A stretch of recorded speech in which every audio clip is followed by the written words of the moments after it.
Fala pessoal, este é o quinto vídeo da série Top 10 Dúvidas de Iniciante no Violão. No vídeo de hoje a gente vai estar falando sobre formação de campo harmônico. Bom pessoal, a gente sabe que o campo harmônico é o conjunto de acordes que a gente pode formar a partir de uma escala. Cada escala segue uma lógica diferente da sua formação, da sua distribuição de tons e de semitons.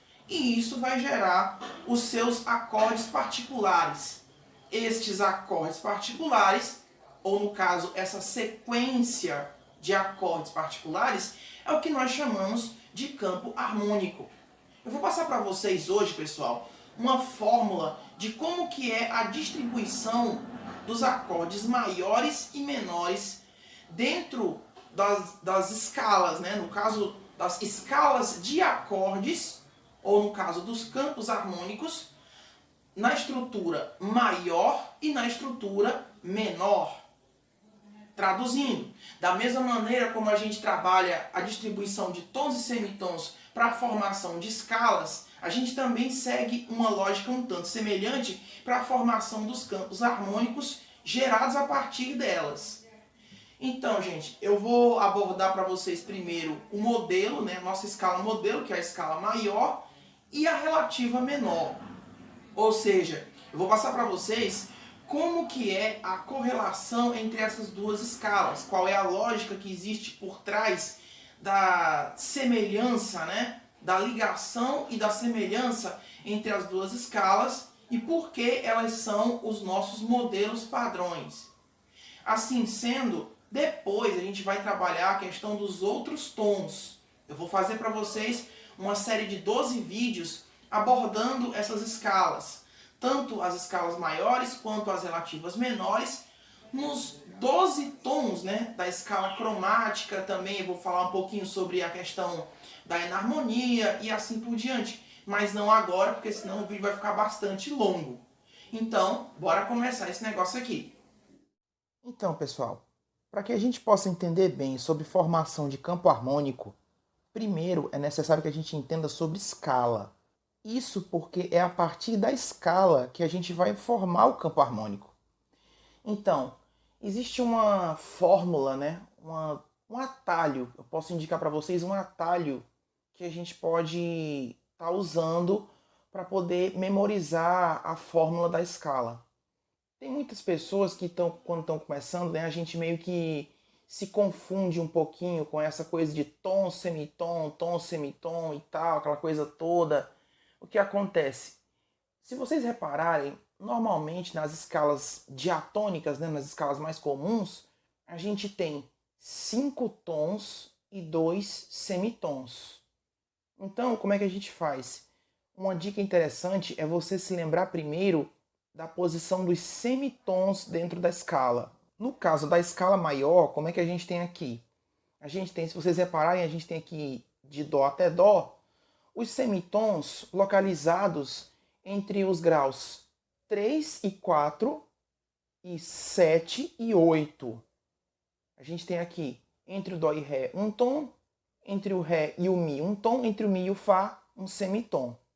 Nesse caso, o Mi e o Fá são a terceira e a quarta. Então, o código, que a gente poderia chamar assim, né, é 3 e 4. Aí depois a gente tem aqui entre o Fá e o Sol, que é o quarto e o quinto, um tom. Entre o Sol e o Lá, que é o quinto e o sexto, mais um tom. Entre o Lá e o Si, que é o sexto e o sétimo, mais um tom. E entre o Si e o Dó, que é o sétimo e o oitavo, a gente tem um semitom. Então, a gente pode imaginar isso como os semitons localizados entre os graus 3 e 4, 7 e 8. Dessa maneira, a gente vai formar o campo harmônico da seguinte forma. Vamos lá. Aqui a gente tem o campo em tríades. Se vocês repararem, a gente tem o quê? O primeiro grau é maior, obviamente, se a escala é maior, o primeiro acorde é maior. Aí a gente segue, a gente pode dividir, né? A gente pode dividir essa escala em duplas. Como que é isso? A gente tem, depois do primeiro, a gente tem dois menores, dois acordes menores, que é o Ré menor e o Mi menor. Depois uma dupla de maiores, que é Fá maior e Sol maior. E por último, eu poderia dizer que a gente tem uma dupla mista, que é um menor e um diminuto. Porque no caso, o que a gente chama de diminuto aqui seria uma tríade com a quinta bemol. Agora em tétrades, como é que a gente tem aqui? É a mesma formação, só que com as sétimas adicionadas. Porque a gente tem primeiro maior com sétima maior, mas é um maior, né? A gente pensando primeiro na tipologia do acorde, se é maior, se é menor, etc. Então a gente tem primeiro maior, aí vem dois menores, depois dois maiores e depois a famosíssima dupla mista, né? Que não é um termo muito técnico, mas é só para vocês entenderem como é que é essa associação, que seria o menor e o meio diminuto. A diferença do diminuto para o meio diminuto é a estrutura dos intervalos, né? Porque enquanto a gente tem no campo de tríade, a gente tem uma tríade diminuta, que seria um acorde feito completamente por intervalos menores. Nesse caso aqui, nesse último acorde aqui, a gente tem um meio diminuto, porque, digamos assim, uma parte do acorde é formado de uma maneira e outra parte é formada de outra, porque a gente tem aqui misturas de intervalos. Uma parte, a maioria, né? A maioria do acorde, da construção do acorde, é formado por terças menores e o último intervalo é uma terça maior. Então, por causa disso, ele é um meio diminuto. Agora a gente vai mostrar aqui a escala menor. A fórmula da escala menor ela é um pouquinho diferente. Para que a gente possa fazer a escala menor relativa, é simples, né? Porque a gente vai formar a partir da sexta nota da escala anterior. Nesse caso aqui era o Lá, né? A gente vai pular do Dó para o Lá, ou seja, vai avançar uma sexta, ou em alguns casos voltar uma terça, né? Se a gente quiser pensar assim, também é válido. E a partir dessa nota, a gente vai montar a outra escala. Nesse caso aqui, a gente tem a localização dos semitons entre os graus 2 e 3, 5 e 6. Por quê? É só você contar. O 1, né? Do 1 para o 2, a gente tem um tom. Do 2 para o 3, a gente tem o semitom, né? Que no caso aqui seria Si e Dó. Aí vamos lá, do Dó ao Ré, um tom. Do Ré ao Mi, um tom também. Do Mi ao Fá, que é o quinto e sexto, a gente tem um semitom. Aí vai do Fá para o Sol, que é o sexto e o sétimo, a gente tem um tom. E do Sol para o Lá, que é o sétimo e o oitavo, a gente tem um tom também. Então os semitons eles vão estar localizados entre os graus 2 e 3, 5 e 6. Formando o campo harmônico dessa escala, como é que a gente tem aqui? A gente tem o primeiro acorde menor, obviamente, né? Vamos formar aqui primeiro em tríades. Obviamente, o primeiro acorde é menor, se a escala é menor, o primeiro acorde vai ser menor.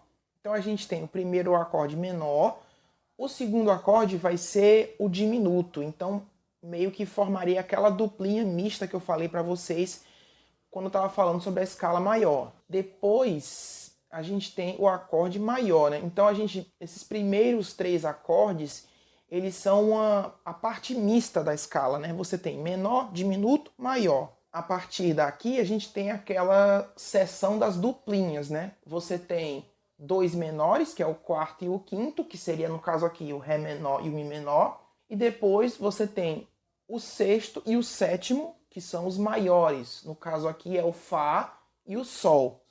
Agora, falando sobre o campo harmônico menor em tétrades, a gente tem a mesma estrutura, obviamente, só que com as sétimas adicionadas. Então, a gente tem em primeiro lugar aquela partezinha que eu falei para vocês, né? Menor, meio diminuto, maior.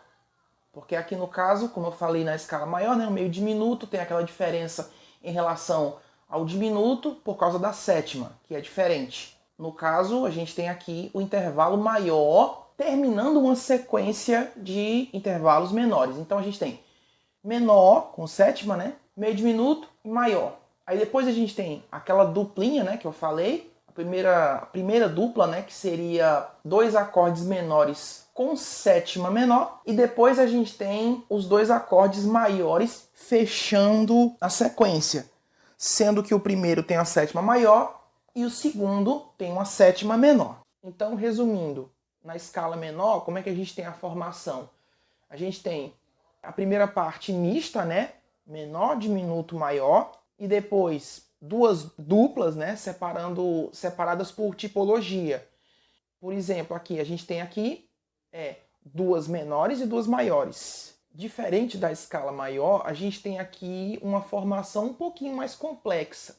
Não é tão complexa assim, né? Se a gente for observar, as duas escalas, elas são formadas pelas mesmas notas, obviamente vão formar os mesmos acordes. Então, é só você pensar na escala maior a partir do sexto grau dela, e você vai fazer a escala menor. É por isso que essas escalas são chamadas de relativas. Uma é relativa da outra e vice-versa. Elas são formadas pelas mesmas notas, obviamente vão formar os mesmos acordes, só que se você observar a estrutura individual das duas, tem uma diferença técnica, que seria um abaixamento, né? Seria um abaixamento do terceiro, do sexto e do sétimo graus da escala, que vão ficar, digamos assim, cortados pela metade em relação ao seu valor. No caso, o que corta esse valor das notas pela metade é a aplicação desse bemol aqui, né? Que você vê aqui na fórmula, você tem os números aqui embaixo, e alguns têm uma letra B, que no caso esses alguns são o terceiro, o sexto e o sétimo, na escala menor, enquanto que na nossa escala maior, que é o nosso padrão, não tem nada, tá tudo limpo. Então, os intervalos maiores, eles vêm da escala maior. Por origem, né? Assim, por etimologia, digamos assim, eles vêm daqui, eles vêm da escala maior. Por isso que a escala maior é o nosso modelo principal. Agora, se a gente for fazer a escala maior partindo de pontos diferentes, logicamente que a gente vai ter formações diferentes. E o nosso segundo modelo vai ser a escala menor, porque ela é, vamos dizer assim, a versão gêmea da escala maior, só que com as suas diferenças particulares. Diferenças essas que vão tanto afetar a formação da estrutura em si, quanto também dos acordes que vão ser formados a partir dela. Assim sendo, pessoal, se vocês observarem essa estrutura, 1, 2, 3, 4, 5, 6, 7, 8, aqui eu apliquei em Dó. Só que para vocês aplicarem essa estrutura em outras tonalidades, obviamente que vocês vão ter que seguir essa parte aqui de cima, né, que seria a distribuição de tons e semitons. E para acontecer essa distribuição da maneira correta, vocês vão ter que aplicar algumas alterações dentro dessa sequência para que haja uma lógica. É por isso que existem escalas que você vai colocar um sustenido, outras 2 sustenidos, outras 3. Em algumas vocês vão colocar bemóis, tipo 1 bemol, 2 bemóis, 3 bemóis e assim por diante, para que a distribuição, né, as localizações dos tons e dos semitons, eles possam ser administrados, né, a localização possa ser administrada da maneira correta, porque na prática todas as outras escalas que a gente conhece, elas são versões transpostas da escala de Dó, ou seja, é a estrutura de Dó, o famoso tom, tom, semitom, tom, tom, tom, semitom, aplicado em outras regiões. Por exemplo, uma versão mais aguda, uma versão mais grave e etc. Mas a estrutura, vamos dizer assim, a planta de construção, né, ela vai ser a mesma. Então, pessoal, como a gente acabou de ver, as escalas, elas seguem uma lógica na sua distribuição de tons, semitons e tudo mais. E também o campo harmônico, ele acaba sendo um espelho dessa distribuição, porque os acordes em questão, eles são formados a partir da escala, eles são dependentes da escala. No caso, são como frutos, né? Eles são frutos da sequência de sons, de tons, semitons, etc. Essa questão é a organização dos sons, né? A questão da estrutura de tons e semitons é a maneira de como que a gente organiza isso. E assim sendo, o campo harmônico acaba se tornando fruto de toda essa pré-organização. eu espero ter ajudado vocês nesse sentido hoje, né? Espero que o conteúdo de hoje tenha tido um resultado prático. Como eu falei, futuramente eu vou gravar um vídeo um pouco mais, uma série de vídeos um pouco mais incisiva sobre a abordagem dos campos harmônicos maiores em outras tonalidades e também as suas relativas menores. E enfim, quem gostou do vídeo, né, quem achou que o conteúdo de hoje serviu para o seu aprendizado, agregou conhecimento aos seus estudos, deixe seu like, deixe seu comentário aqui no vídeo com alguma dúvida para a gente poder trabalhar futuramente nos próximos vídeos, né? Tudo mais. Se inscreva no canal que vai ajudar bastante no nosso trabalho. E é isso, pessoal. Vamos seguindo em frente. Até o próximo vídeo, pessoal.